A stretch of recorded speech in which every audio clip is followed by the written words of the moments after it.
well. What have we here? The library of the University of Michigan. What's that crest say? Two-door?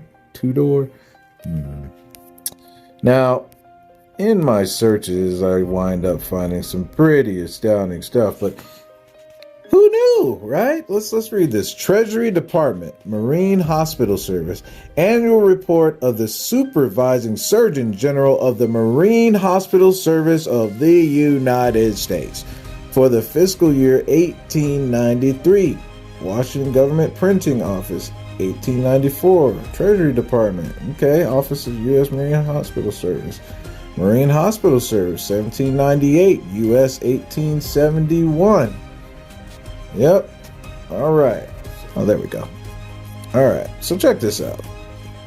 The things you find in these random books, you would never think to look in them. You'd never think to look in them. Let's see here. The Marine Hospital Service, character, nationality, and number of immigrants.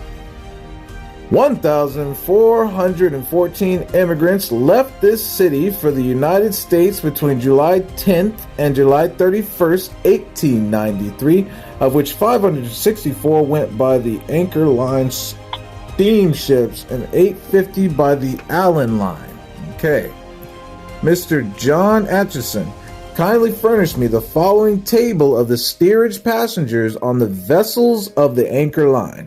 Nationality: Russians, British, Italians, Hungarians, Germans, Austrians, Scandinavians.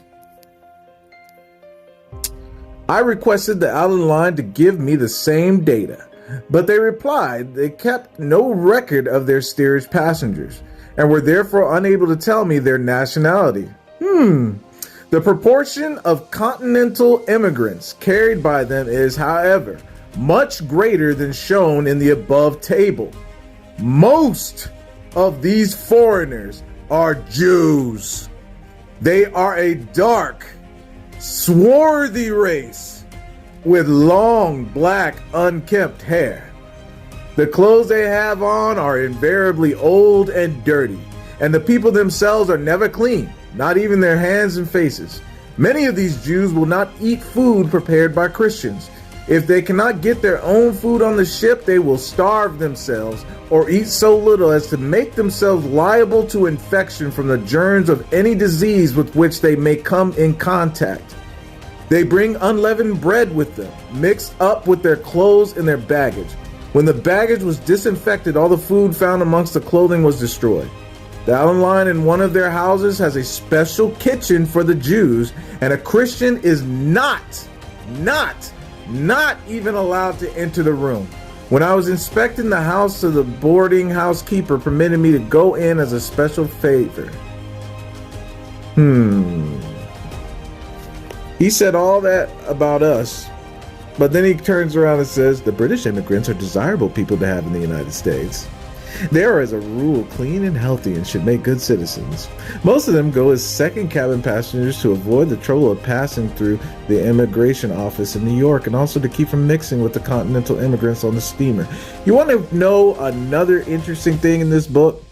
It says that we, instead of going to the more rural areas, we decided to stay in the city with the rest of our peoples, even though we were poor in that area. Yeah, that's in here. Amazing what you find in these books. Amazing.